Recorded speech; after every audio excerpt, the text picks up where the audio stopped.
অভাব যখন দরজায় আসে, সুখ তখন জানালা দিয়ে পালায়।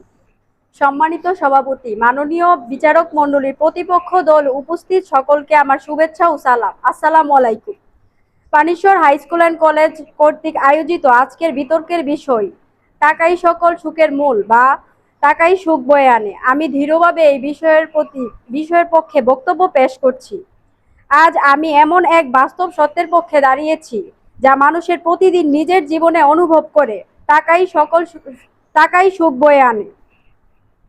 আমাদের বাবারা এত কষ্ট করে সকাল থেকে রাত পর্যন্ত উপার্জন করেন কেন? সংসারে সুখ আনার জন্য, সন্তানের মুখে হাসি ফোটানোর জন্য এবং তাদের উজ্জ্বল ভবিষ্যৎ গড়ার জন্য। একজন বাবার ঘামই প্রমাণ করে টাকা অনেক সময় পরিবারের সুখের সবচেয়ে বড় মাধ্যম।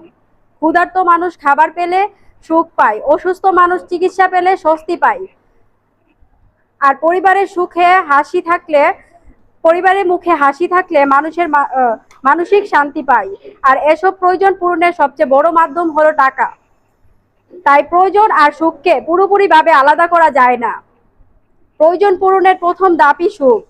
যেখানে অভাব থাকে সেখানে দুশ্চিন্তা থাকে, আর যেখানে সামর্থ্য থাকে সেখানে স্বস্তি আসে। অভাব যখন দরজায় আসে, সুখ তখন জানালা দিয়ে পালায়। অর্থ অনর্থের মূল, কিন্তু অর্থের অভাবে আরো বড় কষ্টের মূল। সংসারে টাকা না সংসারের চাকা ভালোবাসায় চলে, কিন্তু ভারসাম্য রাখে অর্থ। টাকা সুখ কিনতে না পারলেও অনেক দুঃখ কমাতে পারে। যেখানে সামর্থ্য আছে সেখানে স্বস্তি থাকে। মানুষ টাকা চায় বিলাসিতার জন্য নয়, নিশ্চিন্তে বাঁচার জন্য। তাই আমরা বলছি না টাকাই পৃথিবীর সব সুখ কিনে নিতে পারে, কিন্তু বাস্তব জীবনে বহু সুখ, স্বস্তি, নিরাপত্তার দরজা টাকাই খুলে দেয়।